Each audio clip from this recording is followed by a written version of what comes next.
সমগ্র পুলিশ বাহিনী কিন্তু দায়ী ছিল এই অপরাধের জন্য, এই গণহত্যা সংঘটিত করার জন্য। আমরা চাই একটা জবাবদিহিতামূলক ব্যবস্থা। হলগুলো যাতে আবারও গণরুম, গেস্ট রুমে পরিণত হতে না পারে, সেটার দায়িত্ব কিন্তু জাতীয় ছাত্র শক্তি। আমরা আর কোনো ঋণ খেলাপি, আমরা এই ধরনের বন্দোবস্ত দেখতে চাই না। আমরা চাই একটা জবাবদিহিতামূলক ব্যবস্থা। কেউই জবাবদিহিতার আওতায় আনবে না। কিন্তু বাংলাদেশের যে অর্থনৈতিক ব্যবস্থা এখন, যে ঋণ খেলাপি যদি বাংলাদেশ ব্যাংক এইভাবে পরিচালিত হয়, বাংলাদেশ ব্যাংক যদি কোনো ধরনের জবাবদিহিতা ছাড়া দলীয় হস্তক্ষেপের মাধ্যমে পরিচালিত হয়, ব্যবসায়ীদের, ঋণ খেলাপিদের স্বার্থ সেখানে রক্ষা করা হয়, তাহলে বাংলাদেশ যে অর্থনীতি, সেই অর্থনীতির পরিবর্তন হবে না। বাংলাদেশ আরো খারাপ দিকে যাবে এবং জনগণ রাস্তায় নেমে আসতে বাধ্য হবে। ফলে আমরা চাই বাংলাদেশ একটি সামনের দিকে আগাবে। বাংলাদেশে রমজান মাস, দ্রব্যমূল্যের ঊর্ধ্বগতি হচ্ছে। নতুন সরকার হিসেবে আমরা এখনো ছাড় দিয়ে যাচ্ছি, আমরা এই বিষয়ে কড়া অবস্থান নিচ্ছি না। সামনে ঈদ আসবে, ঈদে যাতে যানবাহন সহ টিকিট ন্যায্য মূল্যে পাওয়া যায়, কোনো কালোবাজারি সেখানে না হয়, মানুষ যাতে নির্বিঘ্নে নির্ঝঞ্ঝাটে কোনো ধরনের সড়ক দুর্ঘটনাটা ছাড়া বাড়ি পৌঁছাতে পারে, ঈদ পালন করতে পারে, সেই ধরনের ব্যবস্থা নেওয়ার জন্য সরকারের প্রতি আমরা আহ্বান জানাবো। জাতীয় ছাত্র শক্তির প্রতি আমাদের শুভকামনা থাকবে, আমাদের আহ্বান থাকবে, আপনারা সারা বাংলাদেশে নতুন করে সংগঠিত হন। আপনারা আপনাদের শিক্ষা প্রতিষ্ঠানগুলোতে যাতে ঠিকভাবে পড়াশোনার কার্যক্রম পরিচালিত হয়, প্রশাসন যাতে নিরপেক্ষভাবে কাজ করে, বিশ্ববিদ্যালয়গুলো যাতে আবারও স্বৈরতন্ত্রের আদরঘরে পরিণত না হয়, হলগুলো যাতে আবারও গণরুম, গেস্ট রুমে পরিণত হতে না পারে, সেটার দায়িত্ব কিন্তু জাতীয় ছাত্র শক্তির।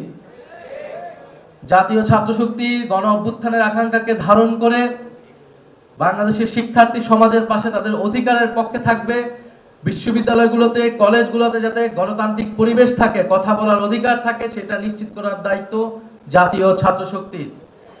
এবং শহীদ পরিবারগুলোর পাশে আপনারা থাকবেন, আহত যোদ্ধাদের পাশে আপনারা থাকবেন।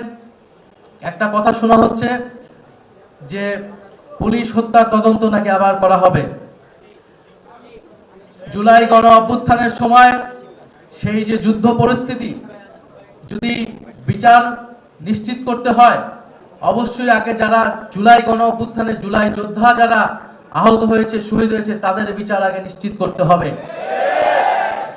পুলিশ বাহিনীকে আমরা, সমগ্র পুলিশ বাহিনী কিন্তু দায়ী ছিল এই অপরাধের জন্য, এই গণহত্যা সংঘটিত করার জন্য।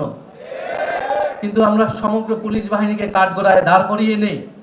আমরা বলেছি যারা অভিযুক্ত ব্যক্তি, শুধু তাদেরকে আমরা বিচারের আওতায় আনবো, আর পুরো বাকি পুলিশ বাহিনী যাতে সংস্কারের মধ্য দিয়ে জনগণের পক্ষের বাহিনী হিসেবে আবার কাজ করে।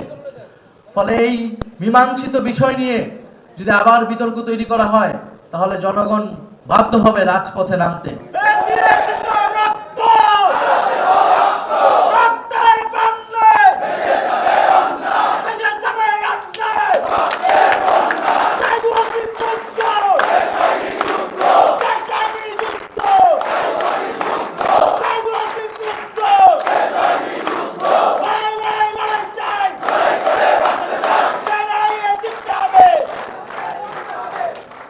প্রিয় বন্ধুগণ,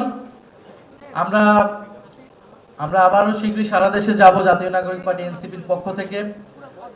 আমরা সকল শিক্ষার্থীদের সাথে কথা বলবো, কারণ আমরা মনে করি এনসিপির জার্নিটাই হয়েছে ছাত্র আন্দোলনের মধ্য দিয়ে। ছাত্ররাই হচ্ছে আমাদের এই আন্দোলনের মূল চালিকা শক্তি। জাতীয় নাগরিক পার্টির এনসিপিরও মূল চালিকা শক্তি হচ্ছে ছাত্ররা এবং জাতীয় ছাত্র শক্তি। ফলে জাতীয় ছাত্র শক্তির সাথে জাতীয় নাগরিক পার্টি এনসিপি আমরা একত্রে আমাদের যে উপর যে অর্পিত দায়িত্ব দেশের জনগণ দিয়েছে, সেই দায়িত্ব আমরা মেনে সামনের দিকে আগাবো। জাতীয় ছাত্র শক্তি বাংলাদেশের জনগণের পক্ষে সেই ভ্যানগার্ডের ভূমিকায় থাকবে, সেই প্রত্যাশা রইল। এবং প্রতিষ্ঠাবার্ষিকীর আবারও সকলকে শুভেচ্ছা এবং অভিনন্দন জানাচ্ছি। দেশে দেশে সবার সাথে দ্য নিউজ।